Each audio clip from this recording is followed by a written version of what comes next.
right, gentlemen. This is fantastic to see you all today. Thank you all for joining. Your backgrounds look beautiful. Your gardens look beautiful. This is amazing that you guys are even doing this right now. I know it was something that we talked about, but I didn't think everybody was going to do it. So I'm super excited. I feel like I should be in my garden right now too. Unfortunately, during the workday, I can't be at home. So this is super exciting. Jamiah, Mark, and Marcus, thank you all again for joining. Do y'all have any questions? No, I think I'm gonna do a presentation. I'm at home, not at my garden, but I'm gonna do a little presentation, if that's cool. Of course.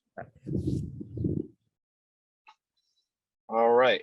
So we'll just go ahead and get started, y'all. Marcus, Jamiah, and Marcus, thank you all for coming with here today. Today, this is the Food Equity Feeding the Block Food Justice panel presented here by Designing in Color. Design in Color is a platform that advocates for the marginalized and silenced voices throughout our country. We are excited to bring you all here, food equity, gardening, entrepreneurial experts who are leading their respective fields and their work. I'm going to go ahead and start to introduce our panelists, and then they're going to go ahead and present some of their work, and we will end up the conversation with a series of questions, if that sounds good. I'm going to first start off by reading Marcus's bio, and then we will slowly move on to everyone else's. Marcus is the co-founder of Black Star Farmers and a collaborator of DCO, a community action organization based in Seattle and branching out nationally that aims to grow sustainable urban farms and environments that vigorously represents Black and Brown voices, local inhabited cultures. Marcus's efforts made waves across America's last summer in 2020, where he was redefining public space in Seattle's historic Cal Edison Park by planting an edible resistant, defending marginalized and hungry communities during pandemic shutdowns. As Black Star's efforts grows, Marcus reached out to DCO for consultation design ideas to promote the next phase of the evolution of the park.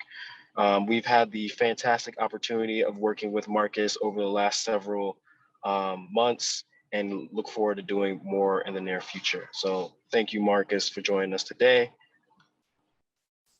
Next up is going to be Jamiah Hargins, is a chronic social entrepreneur, a community leader, and self-proclaimed gardening engineer. He's the founder of Crop Swap LA, which is determined to grow food on unused spaces, creating green jobs, independent economies, and nutrient-dense food. He recently opened up the world's first water recycling front yard garden, which uses 8% of water previously used for grass to grow on 600 plants for 35 families, recycling hundreds of gallons of water. His innovative business design models gain attention of LA city officials looking for sustainable solutions around water, food, and economic sustainability. He was named a Good Food Champion in 2019. He also invented toiletries, a patented device that hooks onto your toilet and uses the clean water to grow fragrant odor-eating plants. That sounds really dope. I need to hear more about that. Jamiah is also a member of the Bro Capital financial technology company focused on Black millennial men who launch and invest in each other's businesses. Jamiah began his career as a stock equity options trader, a corporate headhunter, and a nonprofit program leader. Jamiah is a graduate of African American Board Leadership Institute in the University of Chicago, Columbia University. Personally, he's a father of four to literal girl and a husband to a school administrator and practicing tourist. Jamiah, thank you for being here. I hope I enunciated the words as clearly as I could. You've got an excellent bio. And last, but as excellently involved in today's information as well, as Mark Covington, located in Detroit. Mark Covington is a long life resident of Detroit in the city airport neighborhood on city's east side. He is a founder of Georgia Street Community Garden and the founder, president, and director of Georgia Street Community Collective, which is dedicated to providing residents with the health, education, leadership, and protection to rebuilding sustainability in the community. He works with several programs to work with local youth and has been doing this for a very long time. He's the elder griot in our organization and conversations today, and we're happy to have him in our conversation. So thank you, Mark, for joining us today. So with that being said, as I mentioned before, the program for today's conversation is pretty straightforward. We're going to start off with a series of presentations that will either be physically shown in the spaces of our gentlemen today, or will be shown physically on the screen. So I'm excited to see what these men have been up to. I'm familiar with some of their work. I've seen them present, but months and month changes. These gentlemen are always moving fast, so it's hard to keep up with them. So without further ado, we're going to start off with Marcus. We're then going to go to Mark and then end on Jamiah. That sounds great, guys. Marcus, you ready to get us started? Let's do it. All Let's right, give go me a for sec to share my screen. All right. So yes, I'm founder of Black Star Farmers here in Seattle. I'm going to skip through some slides and show some images just of, kind of how we all got started, and finish off with just a few pictures of where we are in the community now. So it all started at Black Lives Memorial Garden. This took place, started on June 9th, 2020, during the George Floyd protests in Seattle. We kind of started out, play a little video here, started out by just pretty much taking over space in Cal Artisan Garden essentially after the cops had left a barricade that had occurred in Cal Anderson, really close to the precinct. So here I am kind of starting the gardens. This is the first day, planting some basil someone had donated, but essentially using cardboard to mulch a site to prep it for growing some food. So you see kind of me laying the mulch of the cardboard, see me planting the first plant, and just kind of the shovel and begin. That's how I began.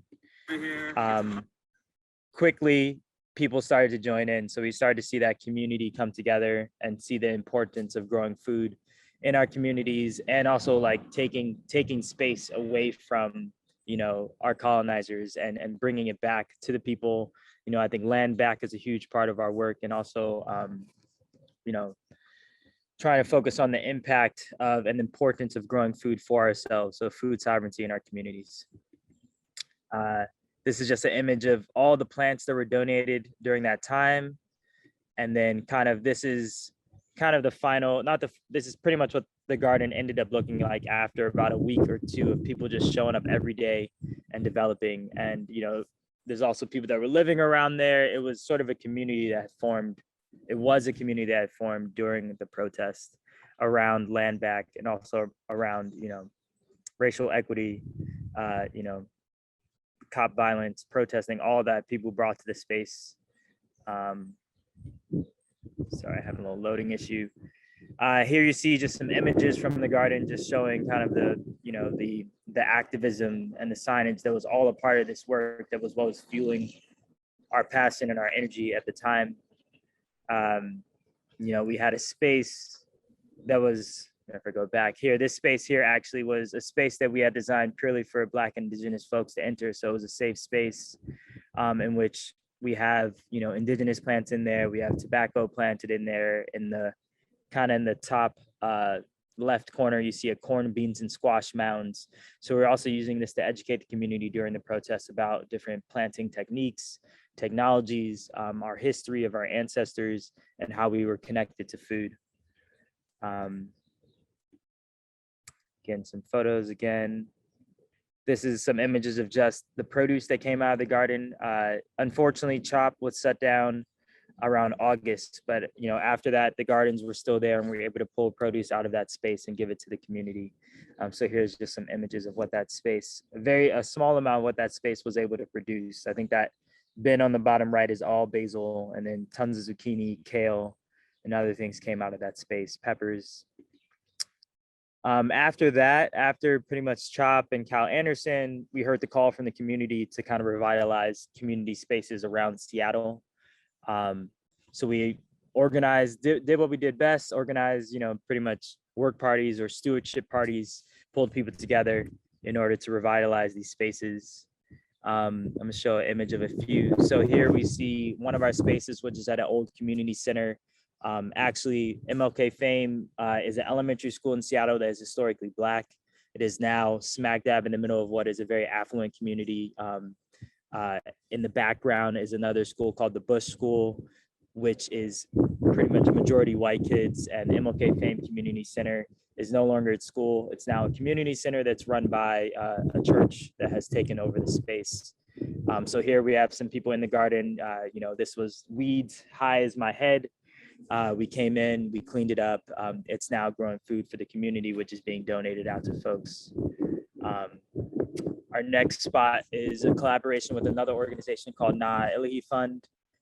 Here is located in the Arboretum, which is run by University of Washington. They've granted them some space, but due to capacity and efforts and energy, they didn't have the space that kind of run over. So we came in, same thing, revitalized the space, and now here's another community space that's growing food and donating food here with a focus on getting food to indigenous communities and educating on indigenous plants and planting techniques. Here's another space we kind of helped out on. It's called Chefico Farm. It's located in closer to Rainier Valley, which is a predominantly BIPOC community. This land has some Italian history, hence the Chefico Farm. You can kind of see the fig tree in the background that was giant that we trimmed down. But essentially here we're using techniques like hugelkultur beds, and we have a greenhouse that you can't see in the picture, in which we have an aquaponics setup. All of this had kind of run down over the past few years from the farmer that had previously used the space. And we came in and just cleaned out and again, revitalized another space. The last space that we're kind of entering is the New Holly Rockery Market Garden. This space is historically also another BIPOC space in which a lot of people who are immigrants to this country were market gardeners, able to come in and grow food use their knowledge and skills to grow food to make money for their families, but also grow food for the community. A lot of these farmers eventually aged out, essentially and it became pretty much like vacant beds slowly over time.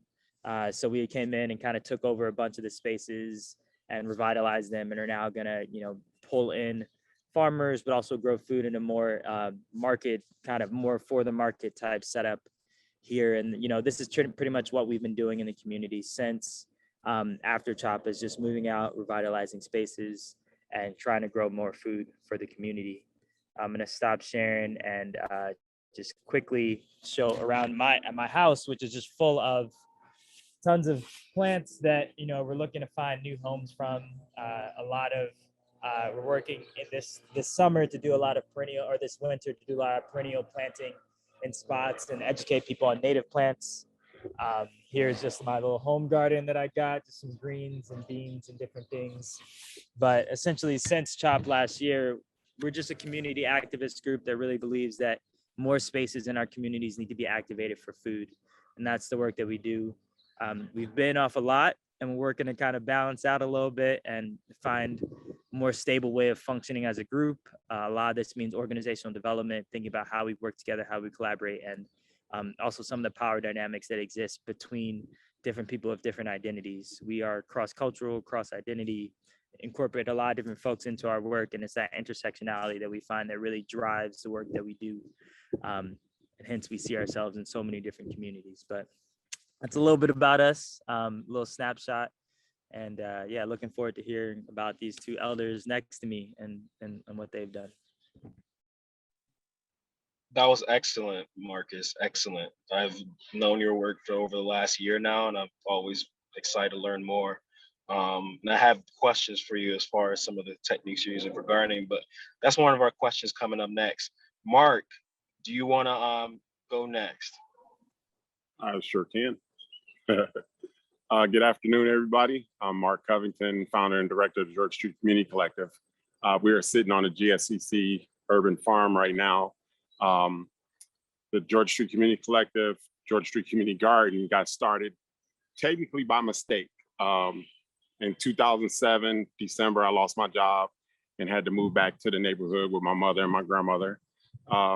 Around February of 2008, I got outside, walking to the store, and I saw where people had started dumping garbage on some vacant lots at the end of the block. And I thought that I wanted to clean it up because that had never happened before. We always had vacant lots in the neighborhood, but people took care of them, cut the grass or whatever, but people had started dumping garbage on them for some reason. But I figured if I cleaned them up, all they would do is dump on them again.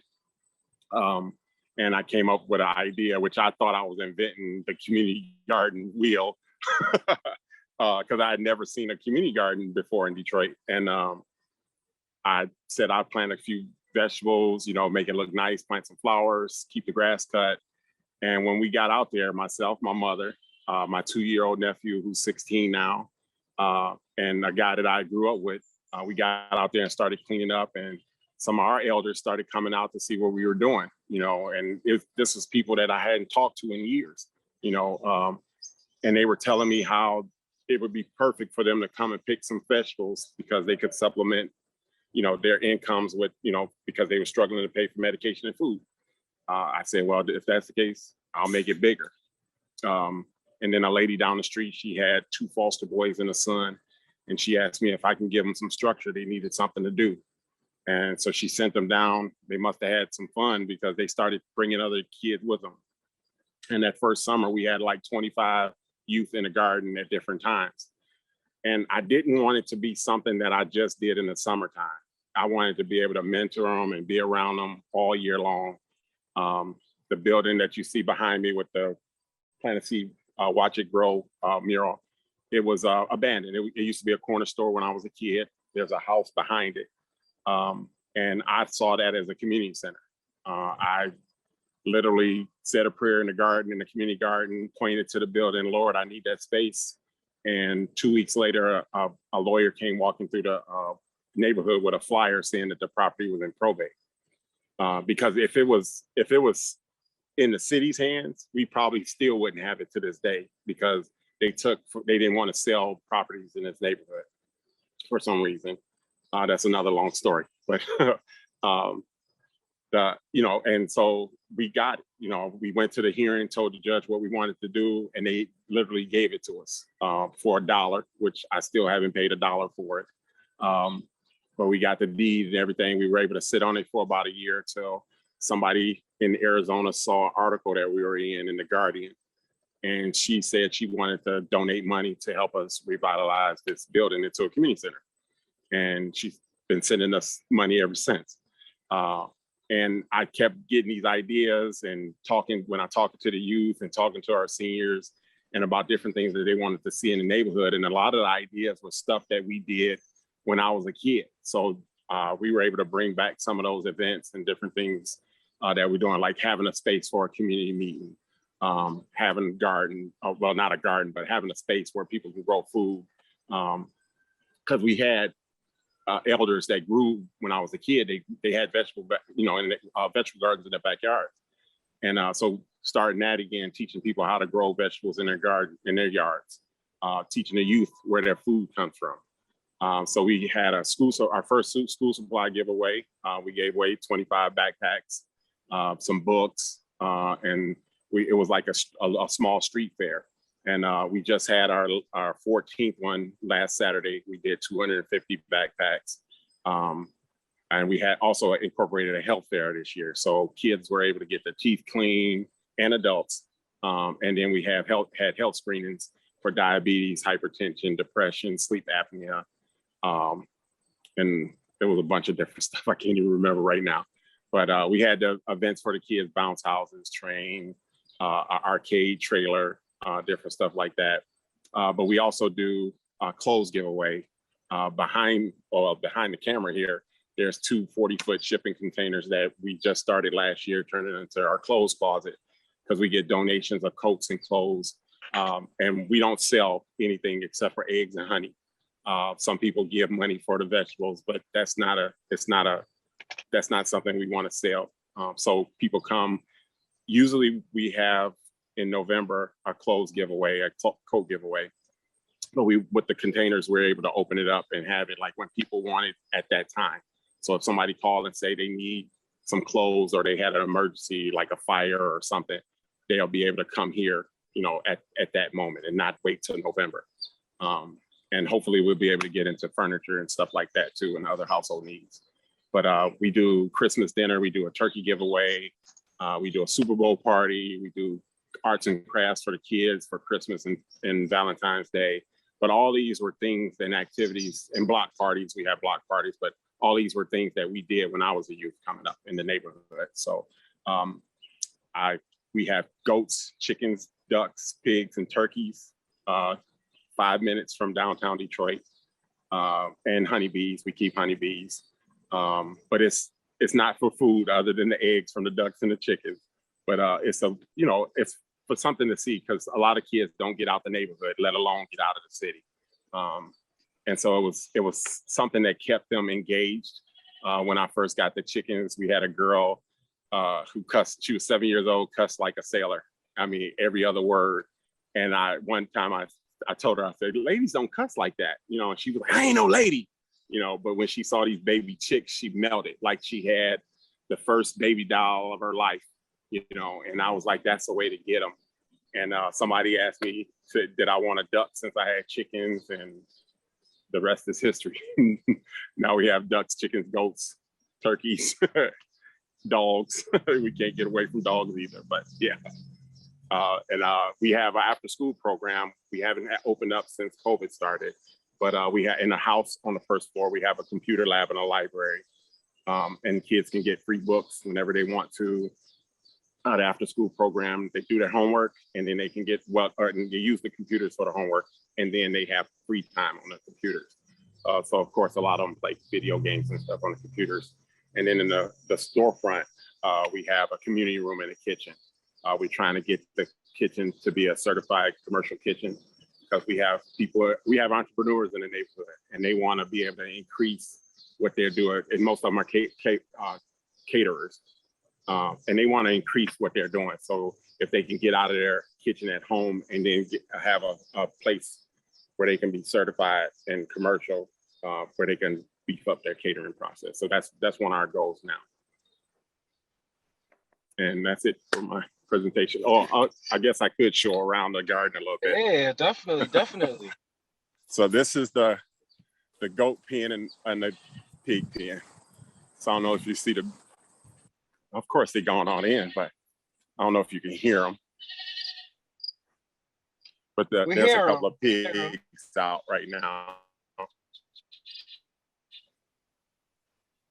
Yeah, I don't know why they went in all of a sudden, but and then on this side, so we have 6 lots here. We go all the way over to that house on that side. I don't know if you can see in between the thing. This is our outdoor shower.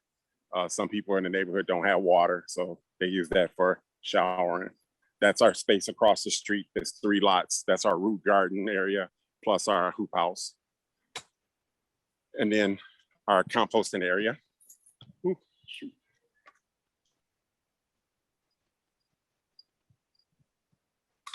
And then we have our turkeys in this. Sorry about that. Big boy right there.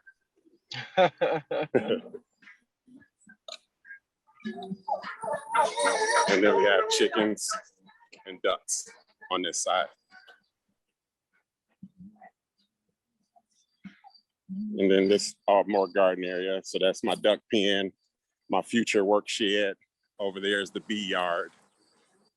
And then we have a lot of different growing spaces. So I'm not even near the community garden space in our orchard, which is across the street. So we have 4 corners technically that we have space on. But the community garden is 4 lots.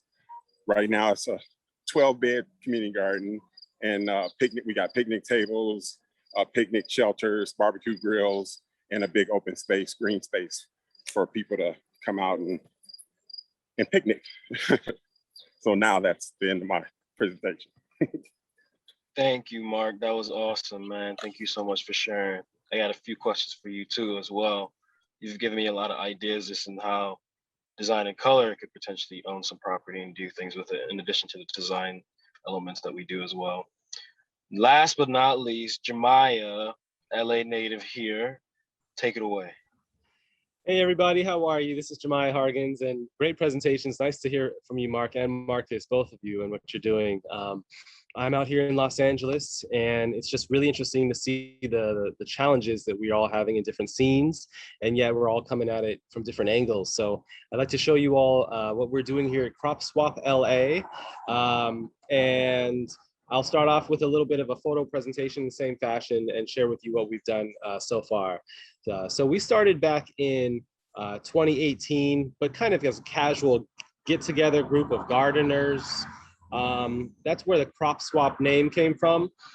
But really, when the pandemic hit, we began to look more seriously at the concept of growing food on unused spaces. So that is our mission, to grow food on unused spaces and create shared economics between employees of ours and landowners who may be home residents, like what I'll show you here today. So we've done one project, but this is the idea. This is actually an image out of Switzerland. So way over there, this image out of Switzerland. You get an extra credit point if you can find the Swiss flag on this picture. But basically, it's a neighborhood I came across that has all of its yards committed to agriculture. And I just got to thinking, Los Angeles, we got all this nice weather out here. How come we can't put something together too, where we use our yards and can really support each other? So that's where this idea came from. And I'm currently sitting in this yard of my wife's colleague named Michael owns this home. This is a home that had grass there in the front. They usually use it for their puppy to play outside. But we agreed to transform it and to grow food on it and to create a local membership where people can buy it online on a regular basis and come by and pick it up on foot. So this is what it looks like afterwards. This was the first planting. Everybody knows your first planting looks the best. You smile. Oh, yeah, I saw you guys. And so we have 600 plants here. What's cool about it, and I'll show you a little bit about how we put this together. This is a water recycling garden. So it irrigates overhead with spray, but because it's on a pond liner, it drains back down and it collects into a reservoir at the very bottom on both sides of what you see here. So this is, again, the before image looking down, and this is the after image using soil socks.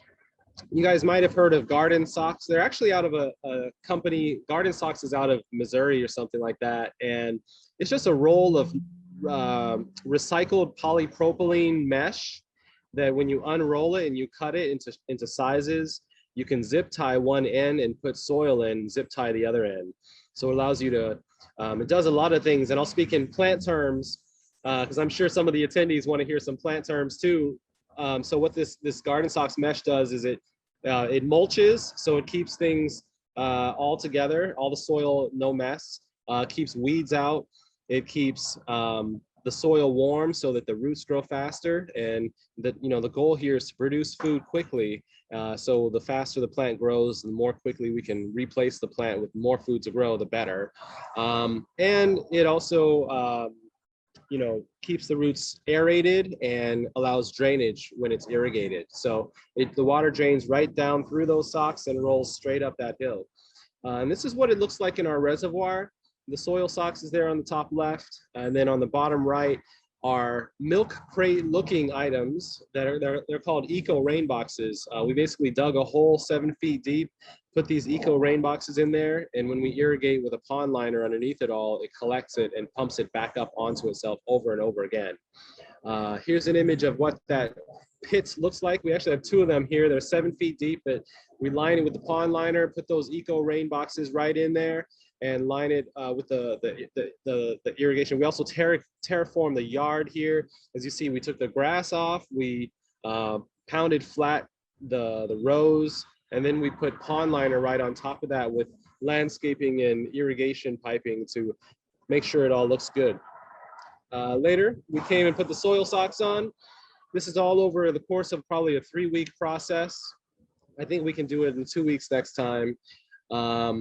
And then the irrigation, there are 2 of these here. It's a basic electrical plug we had installed. There's a controller, there's a valve or 2, and then there's the pump. We've got our sprayers, which spray just overhead, so we're not using drip. I thought it was important that we saturate the entire soil sock so that it actually gives the roots space to grow. I know the drip irrigation doesn't do that as well. And now we're serving over 50 families. Actually, I know the bio said 35. We're serving 50 families and only using 8% of the water that was previously used to grow the grass here.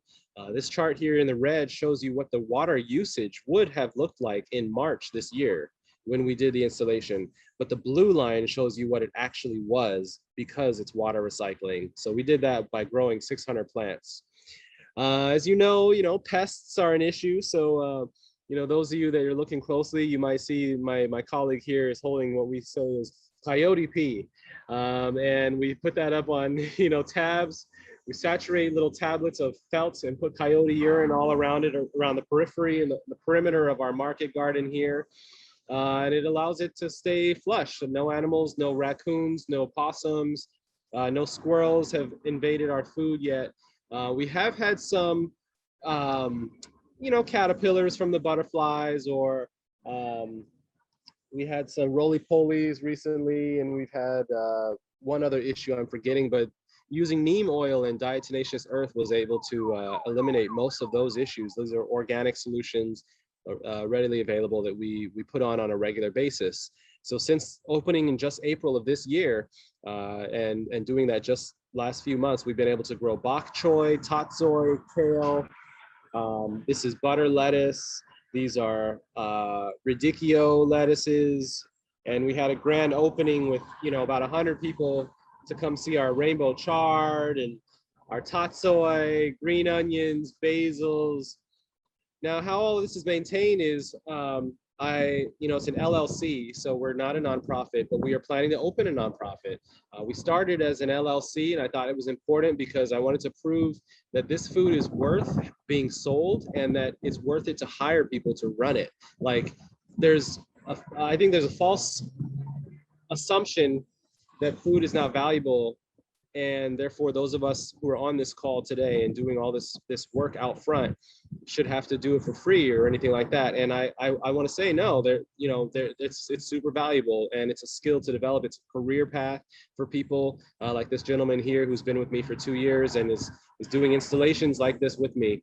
The food is beautiful and healthy. It makes you feel energized. We've had tomatoes, we've had eggplants, we've had squash, bigger things like that. Peppers. We've got an on-site washing station, which actually we do a dunking method now, but we thought it was important to wash them and bag them right here on site. Our staff, I've got seven or nine part-time staff, and the rest of the folks who help out are volunteers or trainees. Trainees are folks who I suggest to everybody open up a trainee category, because it's a signed agreement that will commit a volunteer to actually be a committed volunteer. Versus having volunteers that leave all the time. So using a trainee method, we're able to keep people engaged. And as I mentioned, we're selling now 52 memberships in the local area. We have a rule that you can't sign up unless you're within 2 miles to keep it all hyper local. And next time we're also going to have an incentive for people who walk or ride a bike instead of driving. For the first while of us growing food here, we were giving the extra 10% away to a community refrigerator in Los Angeles here. You might know during COVID, fridges popped up where people could put food they didn't need and others could come and get it if they did need it. So we're doing that 10%, and we're just growing a lot of food, doing our best. Some of the people who were been involved for a while. We're getting a lot of attention. This is called a Asante micro farm. Asante means thank you in Swahili, and it's a thank you to the family signing the land use agreement with us to trust us to do this job. And that's what our business is. It's a thank you to the community for supporting it. It's a thank you to my company for creating this opportunity. And folks have really appreciated it. Asante Micro Farm is hyper-local, organically grown produce with recycled rainwater and upcycled materials. And it's a Black American resistance to food apartheid. Food apartheid being the condition in which those living in an area don't have control of their own food, and those who do are using it against them. So we've been featured in the top of front page of LA Times, right above the fold. And we're creating a children's book called Captain Plants It pretty soon. It's a pretty dope thing. It's my hair right there on the carrot. So yeah, now I'm gonna show you around. I'm gonna turn my camera and do my best. So I'm gonna go all the way to the bottom of the micro farm to show you what it looks like all the way at the bottom.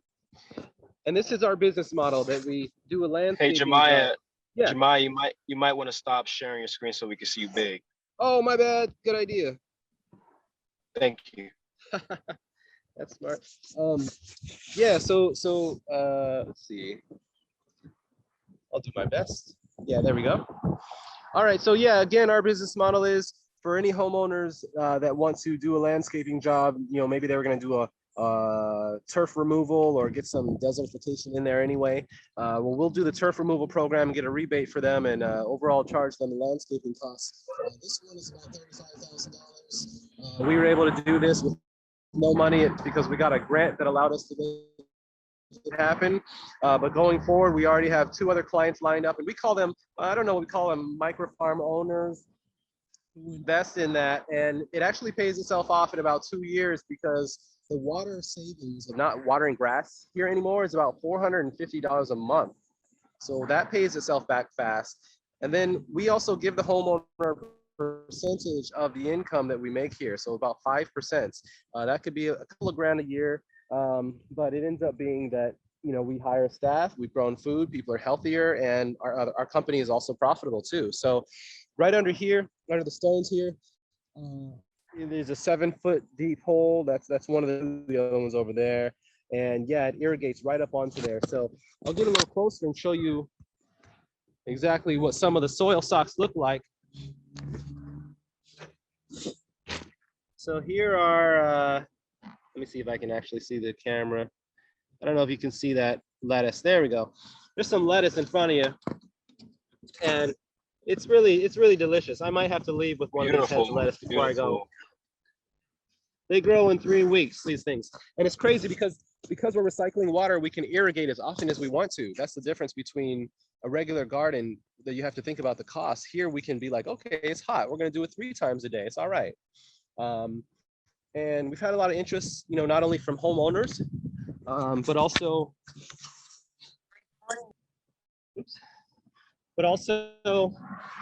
from here's some peppers. Had a lot of interest from institutions, nonprofits and private institutions that have the right to buy and sell food on their own.